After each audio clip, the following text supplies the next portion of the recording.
नमस्कार दोस्तों।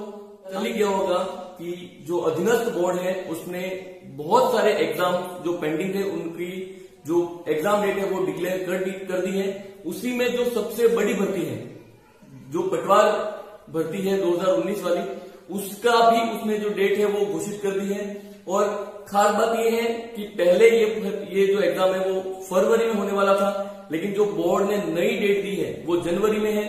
तो मैं उसी से रिलेटेड आपको बहुत सारी जो महत्वपूर्ण जानकारियां हैं, उसकी एग्जाम डेट क्या होगी, परीक्षा पैटर्न क्या होगा, और मात्र अब 3 महीने हैं आपके पास। तो आप 3 महीने में क्या रणनीति बनाए कि आपका उसमें सिलेक्शन हो, क्या कट ऑफ रह सकती है, कौन से चैप्टर से कितने क्वेश्चन आ सकते हैं, यानी जो पटवार भर्ती है उससे रिलेटेड आपके जितने भी डाउट हैं वो सारे हम यहाँ पे क्लियर करेंगे। तो अगर आप भी इस एग्जाम में पार्टिसिपेट कर रहे हैं तो आप ये वीडियो अंत तक जरूर देखना। और जिन लोगों ने अभी तक हमारे चैनल को सब्सक्राइब नहीं किया है वो जल्दी से जल्दी इसे सब्सक्राइब कर लें, क्योंकि हम इसी तरह जो राजस्थान की जो भर्तियां होती हैं उससे रिलेटेड सारी जो महत्वपूर्ण जानकारियां हैं वो यहाँ पे अपडेट करते हैं। तो सबसे पहले तो मैं आपको बता देना चाहता हूं कि आज अभी 1-2 घंटे पहले ही बोर्ड ने पटवारी भर्ती की डेट घोषित कर दी है। वो 10 जनवरी से 24 जनवरी के बीच में है। अब कैसे, तो ये एग्जाम 6 चरणों में होगा। ध्यान रखना, ये एग्जाम 6 चरणों में होगा, यानी एक एग्जाम तो ये 10 जनवरी को होगा। 10 जनवरी को पहला चरण और दूसरा चरण, यानी हो सकता है आपका टाइम कुछ लोगों का 9 से 12 हो, कुछ लोगों का 3 से 6 हो, क्योंकि ये 3 घंटे का आपका पेपर है। आपने देख ही लिया होगा कि जो पटवारी भर्ती है उसमें टोटल 150 प्रश्नों के लिए ये भर्ती होगी। 300 नंबर का पेपर होता है और 3 घंटे का समय मिलता है। तो जो 10 जनवरी है, आप ध्यान रखना, 10 जनवरी, 17 जनवरी और 24 जनवरी, 10 जनवरी को 2 पारियों में पेपर होगा, 17 जनवरी को 2 पारियों में पेपर होगा और 24 जनवरी को भी 2 पारियों में पेपर होगा। यानी कुल 6 चरण में आपकी ये भर्ती कंप्लीट होने वाली है। तो निश्चित ही आपका समय जो 10 जनवरी वाले हैं उनका सुबह 9 से 12 होगा और जो शाम वाले हैं उनका 3 से 6 होगा। यही टाइमिंग होगा आपका, कंफर्म है। तो आपकी डेट घोषित कर दी है, ठीक है। अब सबसे पहले मैं जो सिलेबस है आपका, क्योंकि हर बार से आपका सिलेबस अलग है।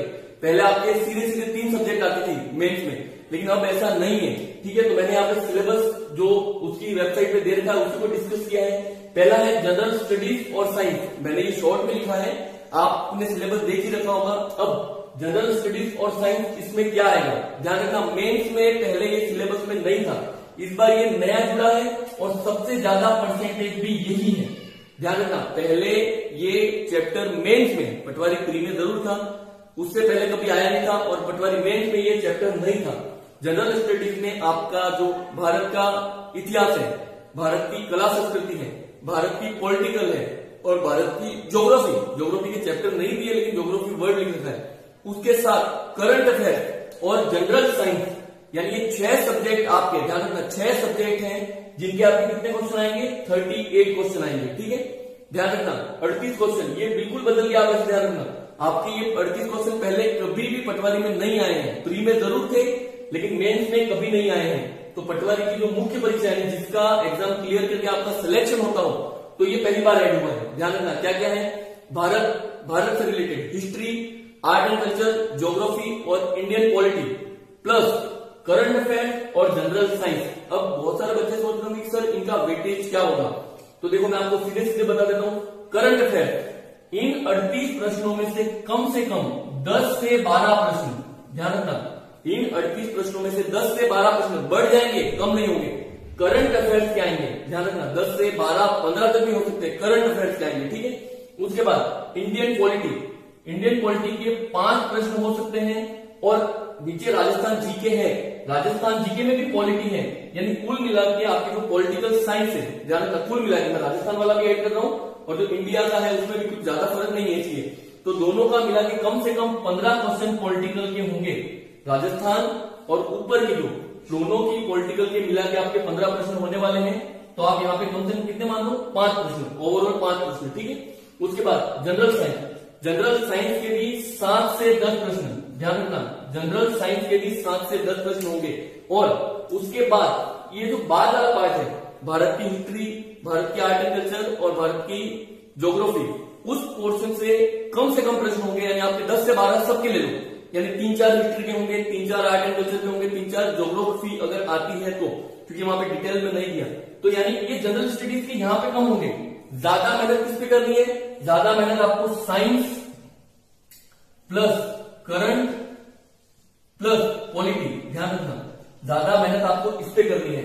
अब आप सोचेंगे सर जनरल स्टडीज में क्या करें? फिर जो हिस्ट्री है, देखो वो बहुत बड़ा पोर्शन है, आप उसको अभी 3 महीने में कवर नहीं कर सकते। तो सबसे पहले इस चैप्टर के लिए मैं आपको सलाह दूंगा कि आपको ये कहां से कवर करना है। अभी से ध्यान रखना, करंट अफेयर्स क्रोनोलॉजी लास्ट तो 6 मंथ, 2-3 महीने पहले की और अभी 3 महीने और, सारी क्रोनोलॉजी पढ़ डालो। उसके बाद उत्कर्ष की बहुत ही अच्छी करंट अफेयर्स की जो उसकी पीडीएफ नोट्स प्रोवाइड करवाता है, आप उत्कर्ष के सारे नोट्स पढ़ लो। उसके बाद डेली कहीं कहीं जैसे दृष्टि आईएएस है या और भी बहुत सारी साइट है जो डेली करंट अफेयर्स करवाती है, वहां से आप करंट अफेयर्स पढ़ो। उसके बाद आप डेली अखबार पढ़ो, ध्यान रखना अखबार बहुत ज्यादा जरूरी है, आप डेली न्यूज पढ़ो तो आपका करंट अफेयर्स अच्छा हो जाएगा। करंट अफेयर्स आप 10 दिन में नहीं कर सकते, आपको डेली की डेली प्रैक्टिस करनी पड़ेगी। क्यों? क्योंकि ये बहुत बोरिंग चैप्टर है, आपको याद नहीं होगा, आप जितना ज्यादा पढ़ोगे उतना ज्यादा आपके लिए बेहतर है। तो ध्यान रखना करंट अफेयर्स पे आपको ज्यादा मेहनत करनी है। दूसरा, साइंस के लिए क्या करोगे? तो साइंस के लिए आप कोई भी बुक्स रेफरेंस ले सकते हैं, 6 to 10 की जो बेसिक साइंस है, आरबीएससी की या एनसीईआरटी की किताबें आप पढ़ो। उसके बाद जो प्रीवियस ईयर के क्वेश्चन है, जो प्रीवियस ईयर की आपकी कोई भी क्वेश्चन मिल जाए, भले वो लुसेंट की हो या किसी और की हो, सिखवाल की हो, आप वो किताबें पढ़ सकते हैं, ठीक है। उसके बाद आपके जनरल स्टडीज जो बचे हुए 3 हैं, तो उसके लिए मैं आपको सजेस्ट करूंगा एसएससी की बुक आती है, ध्यान रखना एसएससी की बुक्स आती है जिसमें सिर्फ प्रीवियस ईयर के क्वेश्चन है। अब भले आप वो लुसेंट की लाओ, ऑब्जेक्टिव आती है, ठीक है, लुसेंट की लाओ या किरण पब्लिकेशन एसएससी की बुक्स आती है, आप उसमें से आपका जो सिलेबस का कंटेंट है आप प्रीवियस ईयर के प्रश्न पढ़ जाना, निश्चित ही आपके उन 12 प्रश्नों में से 6 से 7 उसमें से मिल जाएंगे, ठीक है, क्योंकि बहुत कम समय है।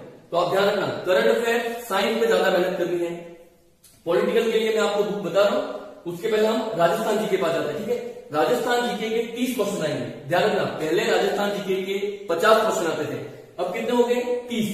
अब उसमें राजस्थान जीके में क्या क्या है? तो राजस्थान की हिस्ट्री, राजस्थान की आर्ट एंड कल्चर, राजस्थान की पॉलिटिकल साइंस प्लस ज्योग्राफी लिखा है उसमें, ज्योग्राफी के चैप्टर नहीं दिए, फिर भी पहले 15 के हिसाब से बैठे जाता था और 5 क्वेश्चन मिक्स होते थे। लेकिन इस बार मैं आपको बता दूं पॉलिटिकल के 10 प्रश्न आप गिन लो, क्योंकि 15 मैंने यहां काउंट किए तो 5 उसके थे, 10 यहां से आएंगे, बचे 20 प्रश्न। 20 प्रश्न में आप हिस्ट्री 6 से 7 प्रश्न ले लो और आर्ट एंड कल्चर 6 से 7 प्रश्न ले लो।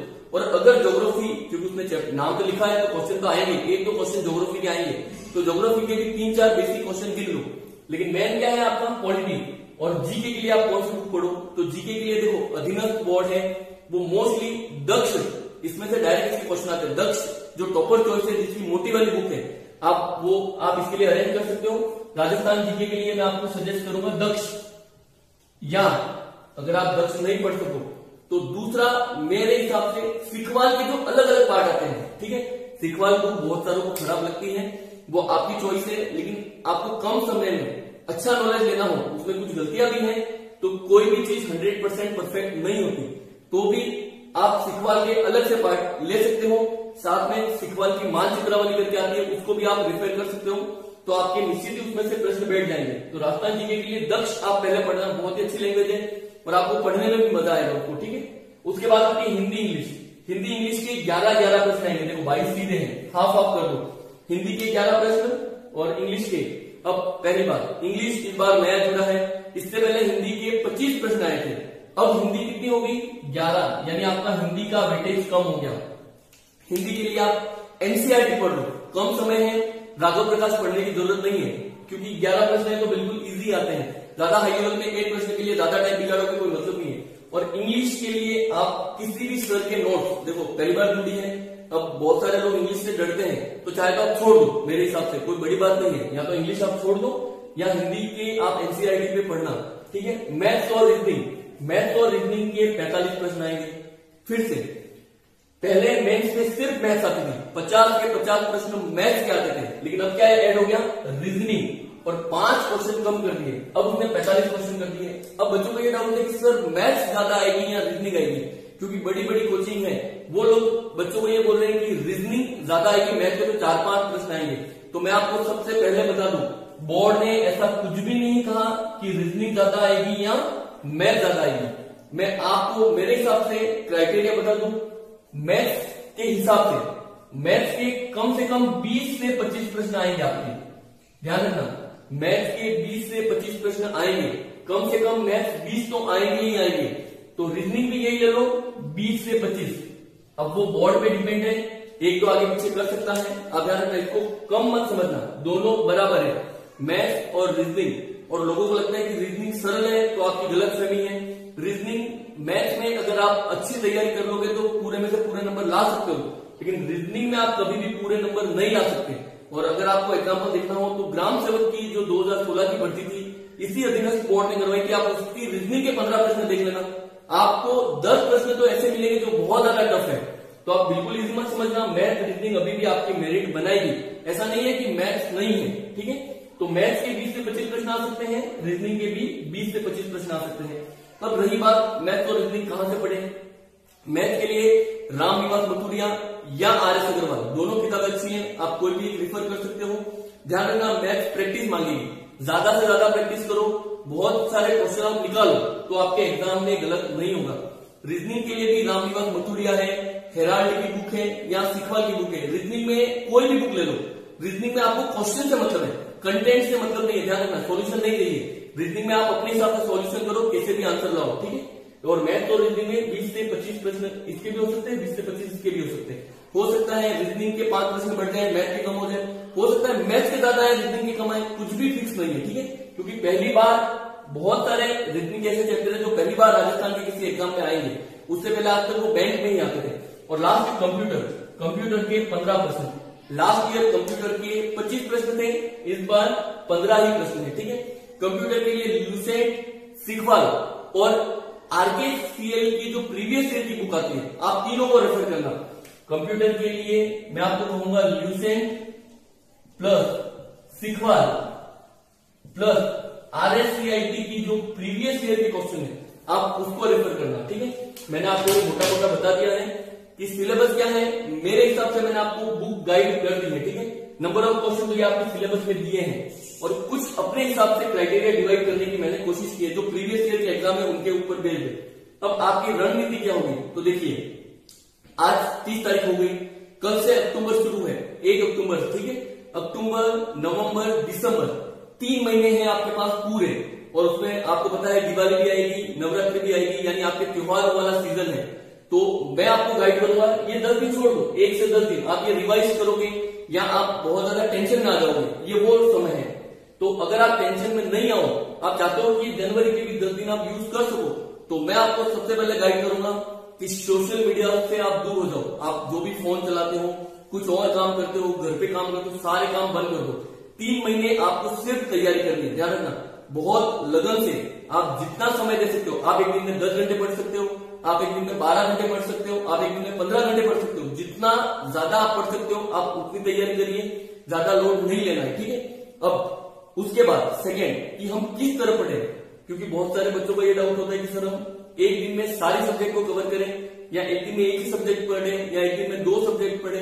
तो मैं आपको मेरे हिसाब से गाइड करूंगा। देखिए कल से 1 अक्टूबर से इन सब में आप वो सब्जेक्ट पकड़िए जो आपकी बेस्ट है। सबसे पहले मैं बोल रहा हूं जो आपकी बेस्ट है। जैसे मैथ साइंस वालों के मैथ और रीजनिंग अच्छी है, तो मैं आपको कहूंगा 10 दिन में आप मैथ और रीजनिंग को कंप्लीट कर दो। आप इसको इतनी अच्छी कर दो कि आपको देखना भी नहीं पड़े कि बाद में 3 महीने आप नहीं भी पढ़ो तो काम चल जाए। अगर कोई आर्ट्स का बंदा है, उसकी जीके बहुत अच्छी है, तो मैं आपको कहूंगा 10 दिन में आप जीके पढ़ लो और हिंदी पढ़ लो।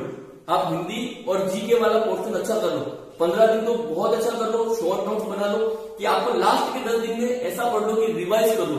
और जिनके साइंस बैकग्राउंड है, तो हो सकता है मैथ रीजनिंग थोड़ी कमजोर हो लेकिन कंप्यूटर अच्छी हो, तो आप लोग यहाँ से आपका जो बेस्ट है वो 10-15 दिन में आप कवर कर लो।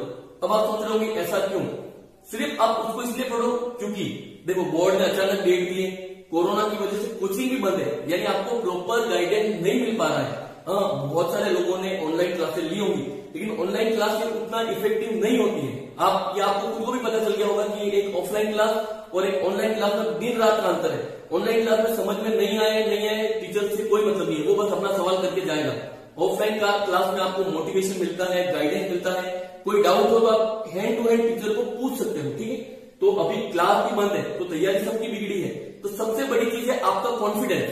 अभी आपको कॉन्फिडेंस नहीं आएगा तो कॉन्फिडेंस के लिए मैं आपको बोल रहा हूं, जो आपकी बेस्ट है इसमें, जो सब्जेक्ट आपकी बेस्ट है, आप उसको अभी ही पढ़ना शुरू कर दो। तो उससे आपका एक तो कॉन्फिडेंस आएगा और आपके दिमाग में रहेगा कि नहीं, मेरे मैथ रीजनिंग अच्छी है, मुझे 45 क्वेश्चन आते हैं, ठीक है। आपको कंप्यूटर आती है, इस तरह आपको क्लियर करना है, ठीक है। अब तीसरा सवाल कि लोगों के दिमाग में अभी भी रहता है कि सर कट ऑफ क्या जाएगी, कट ऑफ कितनी रहेगी। तो सबसे पहले देखो, कट ऑफ पेपर पे डिपेंड है और सीट पे डिपेंड है। तो सीट तो इस बार ज्यादा ही है, पिछली बार 4400 थी, इस बार 3700 से ऊपर सीटें हैं, कोई कम सीटें नहीं होती। और टीएसपी में तो पिछली बार से बहुत ज्यादा सीटें हैं, 100 सीटें ज्यादा है। तो मैं आपको कहूंगा, देखो लास्ट ईयर 300 में से लास्ट ईयर जनरल की 196 मेरिट गई थी। ओवरऑल राजस्थान जनरल की बात करो 196 मेरिट गई थी। आप सोच सकते हो 300 में से 196, ये लगभग 65 से 70% के बीच में है, ठीक है। 65 से 70% के बीच में है। तो अब बात रही ये मेरिट कितनी गई है, ये 65% ही एग्जैक्ट है वैसे, ठीक है। तो यानी 300 में से 300 प्रश्न आपको नहीं करने हैं। और कब थी ये, जब आपके जनरल साइंस और ये वाला चैप्टर नहीं था, जब आपके मैथ्स और हिंदी ज्यादा थी। तो मैथ्स और हिंदी में नंबर आ जाते हैं, कंप्यूटर में नंबर आ जाते हैं, लेकिन जो जीके वाला पोर्शन है उसमें नंबर नहीं आते हैं। ध्यान रखना, जीके वाले पोर्शन में नंबर नहीं आते हैं। तो आपकी मेरिट तो पहले ही डाउन हो जाएगी। ऐसा नहीं है कि मेरिट पहले की तरह जाएगी, क्योंकि जीके वाले पोर्शन का कितना भी पढ़ो आप 50% ही राइट कर सकते हो। और अभी लाइब्रेरियन में लड़कों ने देख लिया होगा कि जो थ्योरेटिकल पार्ट है उसमें आपके नंबर नहीं आ पाते हैं, ठीक है। तो आपको कट ऑफ की टेंशन नहीं लेनी है। मैं एक बार फिर से वीडियो बना दूंगा, पेपर का फिर से एक बार डिटेल में पैटर्न बता दूंगा। अभी मैंने सिर्फ आपको एग्जाम डेट बताने के लिए, आपका सिलेबस बताने के लिए और आप किस तरह से अभी रणनीति बनाए, क्योंकि जो मेन चीज है वो आपका कॉन्फिडेंस है। तो सबसे पहले तो आपको अभी से ऑल द बेस्ट। मेरी बात आप ध्यान से समझ जाना कि जो भी आप अदर एक्टिविटी करते हो बंद कर दो, पढ़ना शुरू कर दो और उस सब्जेक्ट से पढ़ना शुरू करो जिसमें आपका जो बेस्ट सब्जेक्ट है। और ज्यादा से ज्यादा टाइम दो। देखो अभी बता रहा हूं, बहुत सारे लोग जो सिलेक्ट हो गए होंगे वो आपको ये बोलते होंगे, अरे मेरा तो ऐसे ही हो गया, ये हो गया। सब झूठ है। पढ़ना आपको पड़ेगा, कोई सेटिंग वेटिंग नहीं होती, कोई कुछ भी नहीं होता, कोई पेपर आउट नहीं होगा। आपका एग्जाम है तो आपको पढ़ना है, ठीक है। तो अभी के लिए आपको ऑल द बेस्ट। अभी भी आपको किसी प्रकार का डाउट हो तो आप मुझे कमेंट करके बता दीजिए। नेक्स्ट 1-2 दिन में आपको मैं फिर से अपना एक और वीडियो बना दूंगा। तो आज के लिए इतना ही, धन्यवाद।